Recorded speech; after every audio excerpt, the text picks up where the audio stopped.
Jana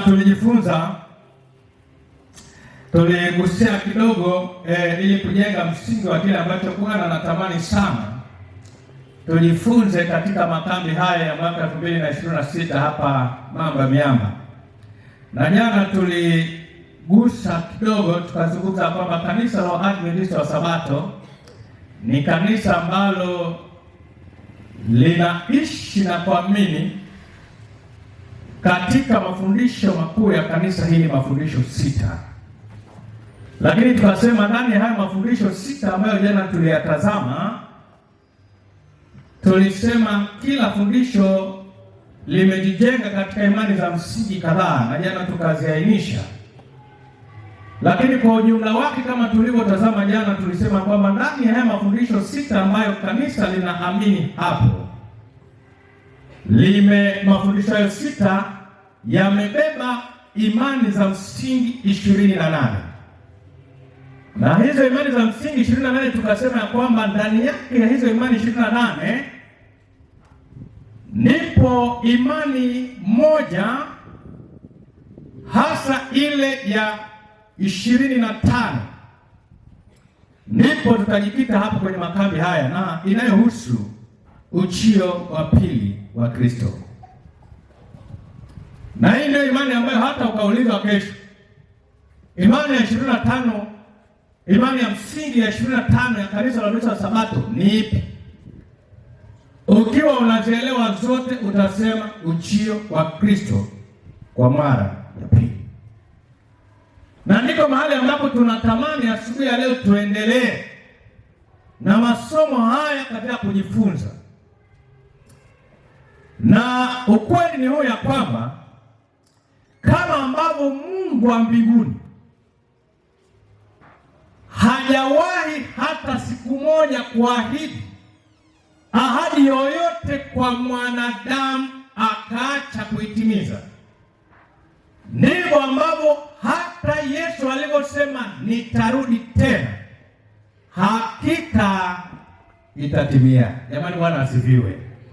Maana ahadi hiyo haitabadilika. Unaweza ukatazama baadhi ya mifano ambayo ni hai, ambayo Mungu alipoahidi alitimiza kwa maisha ya wanadamu. Msomaji wangu ambaye uko karibu hapo na maiki, unaweza ukawa sasa karibu na Biblia, maana tutakuwa tunasoma na mafungu.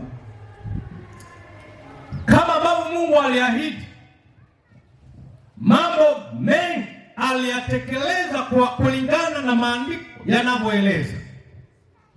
Baada ya mifano michache ambayo tunaweza tukaiona ambayo Mungu aliahidi kwa wanadamu na akatimiza katika ile ahadi, katika zile ahadi nyingi alitimiza. Hii michache ambayo tunataka tuitazame, mingine yote alitimiza, lakini naomba tutazame hii michache katika kitabu cha Mwanzo 12 na ile sura ya pili, sura ya 12 na ile aya ya 2 na ya 3. Anasemaje? Mungu anamwambiaje Ibrahimu? Mwanzo sura ya 12 aya ya 2 anasema, nami nitakufanya wewe kuwa taifa kubwa. Nami nitakufanya wewe kuwa taifa kubwa. Na kukubariki. Na kukubariki. Na kulikuza jina lako. Na kulikuza jina lako. Nawe uwe baraka. Nawe uwe baraka. Nami nitawabariki wakubarikio. Naye akulaanie nitamlaani. Sawa. Na katika wewe jamaa zote za dunia watabarikiwa. Sasa niulize wanadarasa, katika kipindi cha mafundisho, hiyo ahadi ilitimia kwa Ibrahimu au haijatimia? Ilitimia. Hiyo ni aina mojawapo ya ahadi ambayo Mungu anaahidi na anaitimiza. Lakini ukisoma katika kitabu kile cha Yoshua 21:45, Mungu pia anatoa ahadi kwa watoto wake wapendwa. Anaahidi tena ahadi ambayo hii inatupatia picha kwamba hata kile ambacho Yesu anasema kwamba nitakuja, ni hakika wapendwa, atarejea. Yoshua anasemaje? Yoshua 21:45 45 anasema, Halikuanguka neno lolote, sawa, katika jambo lolote lililokuwa ni jema, sawa, ambalo Bwana alikuwa amelinena katika habari ya nyumba ya Israeli. Yalitimia mambo yote. Mambo yote ambayo Bwana alinena juu ya taifa la Israeli, hakuna ambacho aliacha kukitenda. Yoshua anasema hakuna neno lolote lilodondoka ama liloacha kutimizwa, kwa maana ya kwamba ahadi ambazo Mungu aliziweka kwa watoto wake, taifa la Israeli, ahadi zote alizitimiza. Kama ni kusema mtafika nchi ya Kanaani, walifika. Inabaki tu ya kwamba waliofika ni wakina nani na kwa nini wengine hawajafika, lakini ahadi yake ilitimia. Kama ni habari ya kuwalinda wakiwa jangwani, aliwalinda. Kama ni ahadi mbalimbali alizoziweka, alizitimiza. Hakuna ambacho hakikutimia. Yoshua anatudhihirishia ya kwamba ahadi za Mungu ni za kweli na zinatimia. Lakini ukisoma pia katika kitabu kile cha Wagalatia 4 na fungu ile la 4, aliahidi ya kwamba Yesu atazaliwa, na ni kweli Yesu atazaliwa. Haijalishi ya kwamba ilichukua muda gani, lakini kwa ahadi ya kuzaliwa kwa Yesu ilitimia. Ni ahadi ambazo Mungu alipoziweka zilitimia. Kana kwamba haitoshi, katika kitabu cha Mathayo 28 na fungu la 1 na la 2, Yesu aliahidi kwamba atakufa na atafufuka siku ya tatu, na ahadi hii ilitimia. Wakati Yesu alipozaliwa, kama ahadi ya Wagalatia ilivyokuwa, Wagalatia 4:4, ya kwamba atazaliwa. Alipozaliwa Yesu akaishi kama jana tulivyotazama, ya kwamba akaanza kuingia kwenye kazi yake ya umishenari kwenye ile 27 BK. Anaingia rasmi. Alipoanza kufanya kazi yake akaifanya, ilifika wakati akasema, tazama nitakufa na tazama nitafufuka siku ya tatu, na ahadi hii ilitimia. Alikufa, aliangikwa msalabani na akalala kaburini, na siku ya tatu akafufuka. Ni ahadi ambayo Yesu alitoa na inatimia. Kama unajua kama haya mambo yanatimia, hata hii ahadi yake ya kurudi tena si ya kutilia mashaka, sio ya kuwekea mashaka. Alipofufuka akakaa na wanafunzi wake, ama akapata ule muda wa siku 40 akiwepo hapo, na ikafika wakati anapaa, anaenda mbinguni, na anapopaa anawaambia, tazama ninakwenda, lakini msihuzunike, msisononeke, maana ninakwenda kuandalia mahali ili mimi nilipo nanyi muwepo. Na anasema nikienda huko nitarudi tena. Akaiweka ahadi ambayo ni ya pekee. Nataka nikuhakikishie Mkristo na msafiri wa kwenda mbinguni, mpendwa katika Kristo, ahadi hii ya kurudi kwa Yesu mara ya pili itatimia. Jamani, Bwana asifiwe. Ndio maana tukaimba wimbo unasema, anakuja nini? Anakuja upesi Yesu Bwana wetu. Na ndio kweli, anakuja upesi. Na kama ndio Bwana anavyosema kwamba tazama anakuja, na ujio wake ni wa namna ya pekee, hakuna ajuaye hata Mwana ila Baba. Na anasema nitakuja kama mwivi. Kwa hiyo ukishangaa naweza kukuta amekuja, alafu unasema tazama miamba kama ilivyo hii miamba ya hapa niangukie. Lakini kwa Wakristo wa leo haitakiwe akija tuseme miamba ikaangukie ikiwa utakuta ukiwa hai. Unatakiwa kusema tazama yuaja mawinguni. Tuliyekuwa tunafanya hivi. tunamngojea, sio vinginevyo. Kwa hiyo hii ahadi, wapendwa, hii ahadi ni ahadi ambayo inatimia. Neno ambalo linazungumzwa, neno la kurudi tena, kutajwa kwa kurudi kwa mara ya pili kwa Kristo. Ukiangalia katika Biblia Agano Jipya, zaidi ya mara 300 inatajwa ahadi ya kurudi kwa Kristo mara ya pili. Ina nguvu.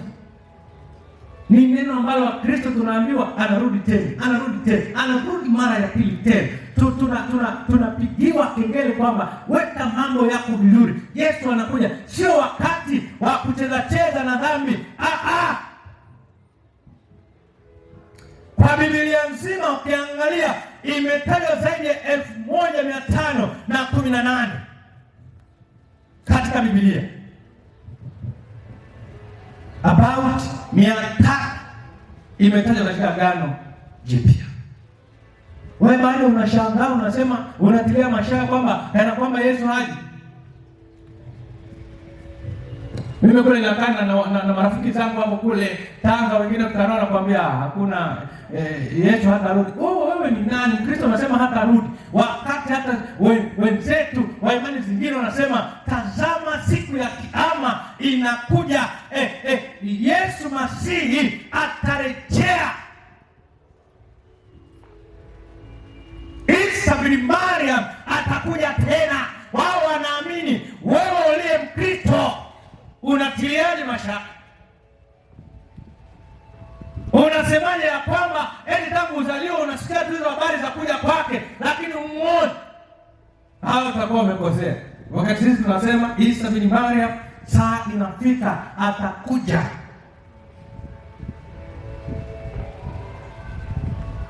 Ahadi yake ni ya kweli na itatimia. Kuja kwa Yesu mara ya pili, ingawa ni mada inayojadiliwa sana na imechukua vichwa vya habari sana, haipaswi tukaitilia mashaka, maana anakuja. Haipaswi kutiliwa mashaka. Katika unabii wa Agano la Kale unatupatia baadhi ya aya zinazotudhihirishia ya kwamba habari ya ujio wa Kristo sio wa kubunibuni, ni ujio ambao ni wa halisi na unazungumzwa katika Biblia na katika maandiko matakatifu, wala pasipo kutilia mashaka. Unaweza ukamtazama Ibrahimu anazungumza katika habari ya kitabu kile cha Yohana 8:56 akisema, Ibrahimu baba yenu alishangilia kwa vile atakavyoiona siku yangu, naye akaiona akafurahi. Lakini kana kwamba haitoshi, Matendo 3:20-21 nasema ya kwamba apate kumtuma Kristo Yesu mliyewekewa tangu zamani, ambaye ilimpasa kupokewa mbinguni hata zije zamani za kufanywa upya vitu vyote zilizonenwa na Mungu kwa kinywa cha manabii wake watakatifu tokea mwanzo wa ulimwengu. Sio mambo yanayosema tangu tu zamani. Manabii walizungumza habari hizo ya kwamba huyo mwana wa Adamu atakuja tena kwa mara ya pili. Na hizi sisi tumepewa watakatifu wa Bwana. Sisi tumepewa hizi. Wakati tutakapoendelea kubaki kwenye dhambi, tutakapoendelea kubaki kwenye maisha yasiyompendeza, ni dhahiri kabisa kwamba tunakwenda katika hali ya kupotea ambayo si sahihi, maana tunafahamu siri hizi ya kwamba anakuja. Haistahili kubaki kwenye dhambi ambazo zitatuteketeza. Ayubu alisema hivi. Ayubu, na sasa hivi kwenye Biblia kwa mpango tunasoma kitabu cha Ayubu, na wale ambao wamesoma kuanzia mwanzo maisha ya Ayubu yalivyoanza mpaka lile jaribu linamjia, wakati shetani anafanya mazunguko yake, akakutana na Mungu. Kisha tunaelewa ile mjadala unaozunguka kwenye ile Ayubu tunaosoma, kaambiwa nenda, lakini roho yake hausiguse, na Ayubu akaingiwa katika jaribu la kuondokewa na mali, watoto na ndugu na jamaa, marafiki kumsimanga, na kana kwamba haitoshi na maneno yasiyokuwa na wakati mwingine yasiyotia moyo. Ayubu anapitia katika changamoto, lakini Ayubu anasema hivi, Ayubu 19:25, lakini mimi najua ya kuwa mtetezi wangu yu hai, na ya kuwa hatimaye atasimama juu ya hii nchi. Jamani, Bwana asifiwe. Ayubu anasema najua, pamoja na mateso, pamoja na changamoto ninazopitia, changamoto na ndugu jamaa kunikataa, pamoja na mke kuniona kwamba sasa si ukufuru tu, pamoja na kukosa ile kabaka ambayo imemsaidia katika hali ya kiroho kuimarika, nasema najua ya kwamba tetezi wangu yu hai, na saa itafika atakuwa juu ya hii nchi, na ni kweli atakuja. Wapendwa, nakutia moyo, hata ukipitia changamoto gani, usishawishe kusema Yesu haji. Wewe sema hata katika hizo changamoto, najua Yesu anakuja. Jamani, Bwana asifiwe. Sema anakuja, alafu jitie moyo, alafu kaa imara. Maana wanadamu wengine wamepitia changamoto nzito na nini, ziwe za kifamilia, za kiuchumi, na wengine wanajidai wanafunga masikio, wana switch off ufahamu, na wanasema Yesu hayupo, na wengine wakipitia changamoto wanasema tunatafuta miungu ya dunia. Changamoto zisikufanye useme Yesu haji, zikufanye kuelewa kwamba unabii unatimia, alafu niwaje hivi karibuni ujiweke tayari. Jamani, Bwana asifiwe. Daudi naye anasema katika Zaburi ya 53:5, Daudi anasema Mungu wetu atakuja, wala hata nyamaza, moto utakula mbele zake, na tufani yavuma sana ikimzunguka pande zote. Ataziita mbingu zilizo juu, na nchi pia awahukumu watu wake. Nikusanyieni wacha Mungu wangu, waliofanya agano nami kwa dhabihu. La, Daudi anazungumza habari ya ujio wa Kristo tena, na ujio wake unaokuja haji hivi hivi, anakuja kwa hukumu, akichukua watakatifu. Tutaona huko mbele, akichukua watakatifu wake miaka 1000, alafu ile miaka 1000 ikiisha kule mbinguni, akishuka, ndio mwisho wa shetani na malaika zake na waliomwasi, wasiotunza sheria, wasioshika maagano yake, wasiofuata njia ya Yesu Kristo. Utakuwa ndio mwisho wao, na Ibilisi na malaika zake ndio mwisho. Hicho kilio sio cha kawaida, na kutia moyo, kaa ukimgoja Yesu akija mara ya pili kwa ushindi, uwe sehemu ya ufufuo wa kwanza. Jamani, Bwana asifiwe. Maana anakuja. Daudi anasema kwamba huyo anakuja, na ataziita mbingu zilizo juu ya nchi, pia awahukumu watu wake wote. Zekaria anasemaje? Zekaria 14 anasemaje? Zekaria, kitabu kile cha Zekaria, naye anazungumzia kuja kwa Yesu kwa namna gani? Anasema, na siku hiyo miguu yake itasimama juu ya mlima wa Mizeituni unaoelekea Yerusalemu upande wa mashariki, nao mlima wa Mizeituni utapasuka katikati yake upande wa mashariki na upande wa magharibi. Litakuwako huko bonde kubwa sana, na nusu ya mlima ule utaondoka kwenda upande wa kaskazini, na nusu yake itaondoka kwenda upande wa kusini. Neno la Bwana limeweka wazi habari ya ujio wa Kristo. Makambi haya makambi, yaani yatufanye hata tukiondoka tunaondoka na kishindo cha kusema tunaamini Yesu anakuja, na tunabakiwa na jukumu moja tu la kuyaandaa maisha yetu kikamilifu kwa kumpokea akija mara ya pili. Kwenye Agano Jipya, unabii wa Agano Jipya unaeleza pia hata habari za kuja kwa Yesu. Mathayo 24:30 anasema, ndipo itakapoonekana ishara yake mwana wa Adamu mbinguni, ndipo mataifa yote ya ulimwengu watakapoomboleza, nao watamwona mwana wa Adamu akija juu ya mawingu ya mbinguni pamoja na nguvu na utukufu mwingi. Atakuja, akija anakuja na nguvu na utukufu ulio mwingi sana.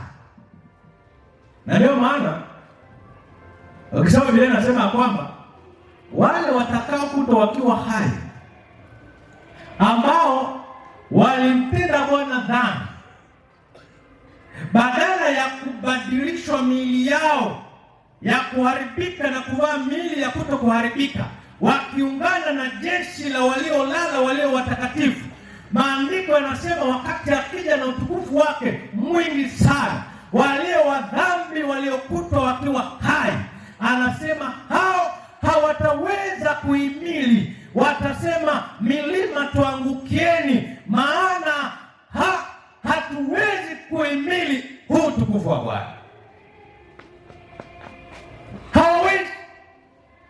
Lakini wale watakatifu wakiwa na utukufu wa Yesu, wale watavikwa kutokuharibika, na waliolala watafufuliwa. Alafu maandiko yanasema tutapaa kwenda hewani tukimlaki. Furaha iliyoje wapendwa! Mimi natamani siku hiyo ifike, nawe tamani ifike ukiwa umeandaliwa kikamilifu. Jamani, Bwana asifiwe. Tamani kabisa, elewa tu hivyo. Na kati ya mambo ambayo tutakuwa Kristo wa leo na watakatifu wa kwenda mbinguni ni haya mambo. Tunapoyafahamu hivi katika ukina, tusiyachukulie katika mazoea, tuyachukulie kana kwamba saa yake ya kuja hakuna anayefahamu, na anaweza akaja saa yoyote, sekunde yoyote, dakika yoyote, anaweza akaja. Maana yote yaliyotabiriwa, yote yaliyozungumza katika dalili zake ambazo tutaziona hapo mbele yametimia. Injili tu ndio tunayokamilisha hivi sasa.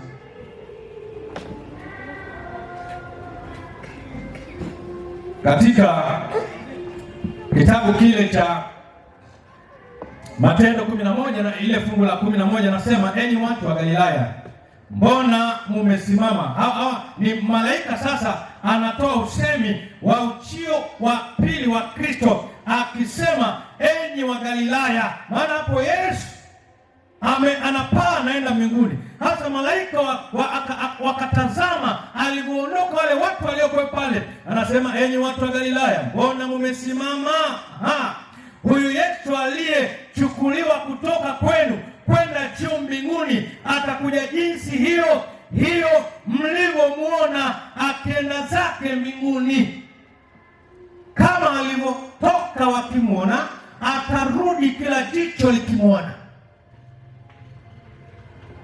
Haya yote yanatudhihirishia habari ya uchio wa Kristo na namna gani atakuja. Wala hatakuja tu kwa namna ambazo leo tunasikia ametokea huko Kenya, ametokea sio huko Marekani, wala hizo tu ni njia zile za Ibilisi, kama ambavyo neno la Bwana linasema kwamba watatokea manabii wa uongo, watatokea watu wakijiita kwa jina la Kristo, watatokea.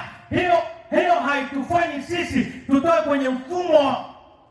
Sisi tunajua alitoka, alipaa na jicho lilimuona, watu walimuona, na malaika wanasema tazameni enyi wa Galilaya, tazameni enyi watu wa mamba miamba, kama alivyoondoka, siku akija kila jicho litamuona. Jamani, haleluya! Wala si wachache, wala si wasudu, wala sio watu wa aina fulani. Kila jicho litamuona. Yohana yule ambaye alitupa katika kisiwa cha Patmo alitueleza habari ya ujio wa Kristo, na Yohana akatuambia hivi katika kitabu kile cha Ufunuo sura ile ya kwanza, ukisoma anasema, tazama naja upesi, na ujira wangu pamoja nami, kumlipa kila mtu kama kazi yake ilivyo. Ufunuo 22:12. Yohana ndio katika kisiwa cha Patmo anafunuliwa habari za Mungu mwenyewe, na jana tuligusiwa hapa unabii huu ambao ni wa kitabu cha Ufunuo unafunuliwa na Yohana katika kisiwa cha Patmo. Bwana anamvia, anaandika ya kwamba, anaambiwa andika Yohana, waambie watu ya kwamba tazama yu aja upesi, na anasema tazama naja upesi, na ujira wangu pamoja nami, kumlipa kila mtu kama kazi yake ilivyo. Mtu mmoja ambaye tunamfahamu, wale ambao wanasoma historia ya kanisa na wale ambao wanafuatilia kipindi kile cha ile Great Disappointment, lile anguko kubwa la mwaka 1844, nilimzungumza mtu mmoja ambaye aliitwa William Miller. Na William Miller ni miongoni mwa watu ambao walikuwa wanajifunza Biblia kwa kasi, na ni mtu ambaye pia alijifunza unabii. Na katika kujifunza unabii, William Miller alikutana na unabii ule wa siku 2300, na akasoma, akapiga mambo yake mahesabu, na akapitia Biblia ilivyojifunua. William Miller akagundua ya kwamba ujio wa Yesu Kristo atakuja mwaka 1844. Na ukisoma hicho kisa vizuri, watu waliuza vitu walivyokuwa navyo, lakini kana kwamba haitoshi, watu walikaa katika mikakati ya kumsubiri Kristo, maana anakuja kwa mara ya pili. Na William Miller akawa anahubiri hiyo Injili, na mwaka huo ukafika wa mwaka 1844. Kilichotokea, watu wakisubiri kuja kwa Yesu, Yesu hakuja. Sasa watu wakasema, hii imekuwaje? William Miller kilichotokea, kusoma kwake na tukio alivyokuwa analielezea, tukio lilikuwa linamaanisha ya kwamba Yesu si kana kwamba anakuja duniani, lakini alikuwa anatoka katika chumba cha patakatifu mbinguni, anaingia chumba cha patakatifu sana kuendelea na huduma ya utakaso wa hekalu. Kwa hiyo alikuwa sawa, lakini tukio sasa lilikuwa linapishana.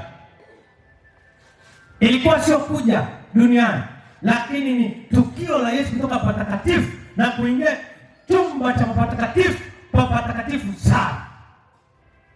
Kwa hiyo watu wakakata tamaa. Na unajua William Miller hakuchukua muda sana. William Miller miaka tu michache hapo mbeleni, kutoka mwaka 1844 alipoteza maisha. Alikufa kwenye mwaka wa 1849 kama sijaisahau sana. Kwa hiyo naweza kupiga mahesabu hapo, kwa ni mahesabu madogo, ni miaka michache. Lakini hoja yangu ni nini? Kwa hiyo nimemzungumzia William Miller. Yesu hakuja kwenye kipindi kile cha mwaka 1844. William Miller alikufa akisema ya kwamba tazama, bado nina tumaini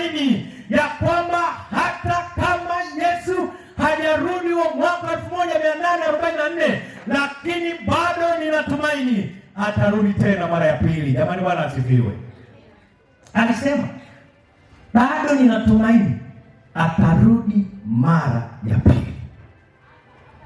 Haikutosha Yesu kutokuja huo mwaka ambao alikuwa yeye ameusoma akitafsiri ile miaka 2300, wala hakuwa na mashaka. Alijua tu ni katika kusoma, ni katika kuangalia ile tukio, lakini kwa sababu ni mtu wa Mungu, anasema kwamba ninajua hata kama hajaja, lakini ujio wa Kristo bado uko pale pale. Na ndipo akaendelea na Injili. Na hata na sisi leo tunasema Yesu anakuja tena upesi, jiweke tayari. Ukifuatilia historia ndio utagundua baadaye watu walioendelea pale kipindi hicho walifuatilia wakaisoma Biblia, na ndipo Mungu akaleta nuru nyingine mpya, akafunua kwa watu wake. Ukisoma historia inaeleza vizuri, ndipo wakaonyesha kumbe William Miller alikuwa maanisha kwamba anakuja duniani, anakuwa na Mungu ahadi duniani. Kumbe alikuwa anaingia chumba cha patakatifu. Ndipo Injili ikaanza kuhubiriwa tena, watu wakaelimishwa, na kuanzia hapo Injili ikaendelea. Washirika wakafika mpaka 5,000 wakaendelea, na leo hii tuko mamilioni ya washiriki, na bado sio mamilioni. Watu wanatakiwa waandaliwe, hata mabilioni, ulimwengu waandaliwe kwa kurudi kwa Yesu mara ya pili. Lakini kana kwamba haitoshi, ngoja nikupe kisa cha mtu mmoja ambaye anaitwa Jenerali Douglas. Huyu tunamfahamu Jenerali Douglas. Ukifuatilia vita iliyopigwa ya Ufilipino na Japan,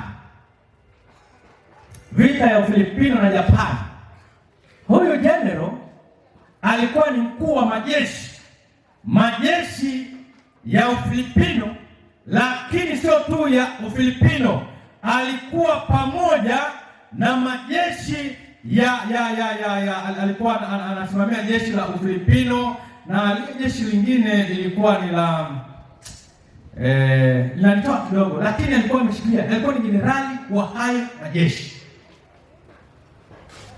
Kwa hiyo akiwa general, kwa sababu vita inapigwa na Wajapani, na Wajapani walikuwa na masilaha yasiyo ya kawaida, na walikuwa wanawatandika. Katika kuwapiga, rais wa nchi ya Ufilipino akasema, tafadhali general, kimbia, ondoka hapa. Unajua, ukiwa general si rahisi mtu akikwambia ondoka alafu ukaondoka. Ni kana kwamba umekimbia vita, na vita huiwezi. Kwa hiyo akaonyesha sura kana kwamba hahitaji kuondoka, lakini kwa sababu ni amri iliyotolewa na rais ya kwamba tafadhali ondoka hapa, akaondoka, akakimbilia nchi za jirani, na lengo lilikuwa ni kumuondoa kwenye ile vita ile asije akauliwa. Lakini wengine walifasiri yawezekana amekimbia vita, lakini ni mchongo ulikuwa umechongwa na rais, na general akaambia tafadhali ondoka, maana tunatamani bado uwe general kwenye haya majeshi, usimamie vita hii ili baadaye tuimarike, tushinde. Kwa hiyo akaondoka, lakini alipoondoka alizungumza lugha moja, akasema, tazama, ninaondoka, lakini miaka 2.5 hivi nitarudi tena. Akatoa ahadi. Fikiria, inakupa picha ya mwanadamu ambaye ni general wa majeshi, anasema ndio rais, ninaondoka, sawa jamani, ninakwenda, lakini nataka niwaambie, yawezekana alitamka katikati ya wanajeshi, katikati ya wanaume na masilaha, akasema ninakwenda. Inawezekana ya kwamba mimi nikienda naweza mkakosa tumaini, lakini ni baada ya miaka 2.5 hivi nitarudi. Unajua, ukisoma hicho kisa cha huyo General Douglas, wewe nenda sasa kwenye mitandao mfuatilie, anasema kwamba aliondoka, na kweli baada ya miaka 2.5 hivi kwenye mwaka wa Oktoba 20 mwaka 1944 kwa kupitia chombo cha habari ya taifa la Ufilipini, akatangaza kupitia redio akisema, tazama mimi ndiye General ambaye nilisema nitarudi, General Douglas, na mimi nawahakikishia nimerudi tena. Na kwa kupitia vyombo vya habari vikasikia kwamba General amerudi. Hata nikupe habari, ikiwa mwanadamu anaweza akatoa ahadi ya kurudi tena, akasema ninakwenda, na akaenda, na tena akasema kwa miaka 2.5 hivi nitarejea, na akarejea. Habari gani kuhusu Yesu ambaye aliniumba mimi mwanadamu? Yesu ambaye ananifanya niishi, ananiombea patakatifu sana, anafanya huduma ya maombezi, na alipoondoka akasema, msisononeke, msiumie, tazama na kwenda na nitarudi. Si kweli ya kwamba inatosha tu kuamini ya kwamba atarejea? Kama mwanadamu anatoa ahadi kama hiyo na anarudi, itoshe kusema Yesu anarudi hivi karibuni. Jamani, haleluya! Anarudi na atarudi kwa kishindo, atarudi. Matumaini ambayo tunayapata yatujenge ya kwamba huyu Yesu wa mbinguni anakuja. Tumaini la kurudi kwa Yesu mara ya pili lina nguvu ya ajabu ya kuwafanya watu wasafiri kwa imani, hata kama mateso yawe makubwa kiasi gani. Tunatakiwa tuwe na tumaini. Shetani, sikiliza habari, shetani anajua vizuri hilo ya kwamba Yesu atarudi tena. Hivyo anaondoa taswira ya uzuri wa marejeo na kuonesha wanadamu fahari ya dunia inayopita haraka, na analeta ugomvi na malumbano kanisani na kwenye familia, ili kuwatoa watu kwenye mstari, wasitazame Kalvari, bali watazame mambo haya yanayopita upesi.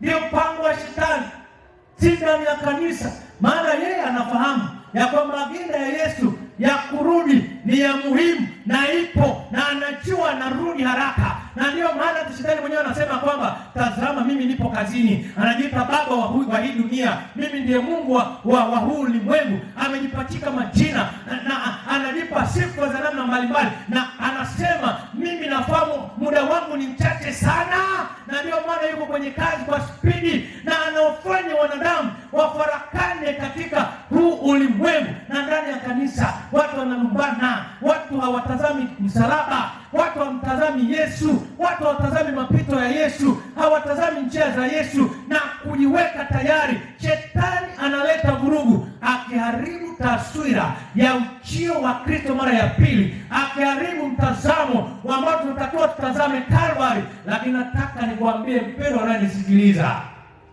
shetani asikutoe kwenye reli. Jamani, Bwana asifiwe. Yaani wewe kama ni treni, tembea kwenye vyuma mpaka ufike stendi. Tembea. Mpango wa shetani sio mzuri kwetu, ni wa kutufanya tupotee, lakini mpango wa Mungu ni tuokolewe. Ndio maana akiwa katika huduma ile ya patakatifu sana, katika huduma yake ya utendaji anafanya maombi kila wakati. Ni mwombezi wetu, ananitazama, anakutazama. Ekurera handwe ala mabani wechenda kuashira etathemba nzoiki kamuda tehena. Wapendwa, Yesu angali anasihi tujiweke tayari, maana muda ni mfupi. Yesu wakati anapokuja, tunatakiwa tufahamu atakuja kujali. Na Bwana akijalia tena kwa uzima wa kesho, tutatazama. Ikiwa tumetazama hayo, namna ambavyo Biblia zinafunua na namna ambavyo yeye mwenyewe anajieleza, Biblia inavyotambulisha ujio wa Kristo ulivyo wa hakika, lazima pia tuelewe kwamba atakuja kujali. Na Bwana akisaidia, kesho tutatazama Yesu atakujali. Ikiwa kuna mtu ambaye yuko hapo ananyongeza au ana swali, nimkaribishe kwa ajili ya ombi. Tunaweza tukaimba ule wimbo ambao unasema Yesu ukija unigeje. Kama haufahamiki vizuri, na nimeshajua sasa hapa watakatifu wa Bwana hiyo nyimbo temuji manyinji.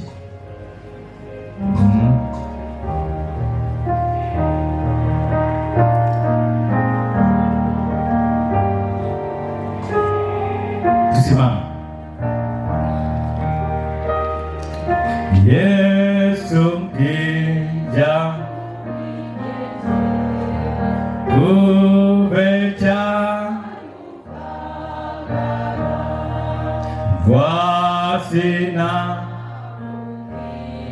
iba nina haiwa zo shuala Yesu zo unijenje. Baba wa mbinguni, kama ambavyo neno lako linafunua habari ya ujio wako mara ya pili, tunakualika endelea kutamalaki katika maisha yetu, na tunapoendelea na safari hii ya imani, endelea kutuimarisha tusitoke kwenye reli.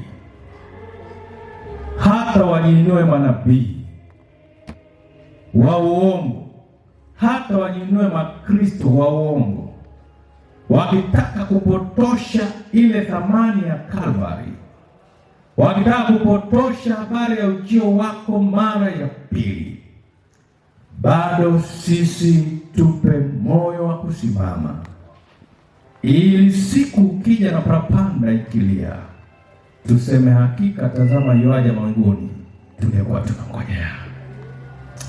Kama ambavyo Mungu utakuja tena, nifanye mimi na kutano hili la makambi haya tuwe na shauku kubwa ya kukuona, na tukijiandaa kikamilifu kwa uwezo wa Roho Mtakatifu akiwa katikati yetu. Asante kwa sababu utatupatia nafasi nyingine tena ya kutazama zaidi mafunuo yako, na tupatie muda wa kuwahi na kutafakari neno lako hili. Twaomba kwa jina la Yesu Mwokozi wa maisha yetu. Amen. Bwana wabariki sana.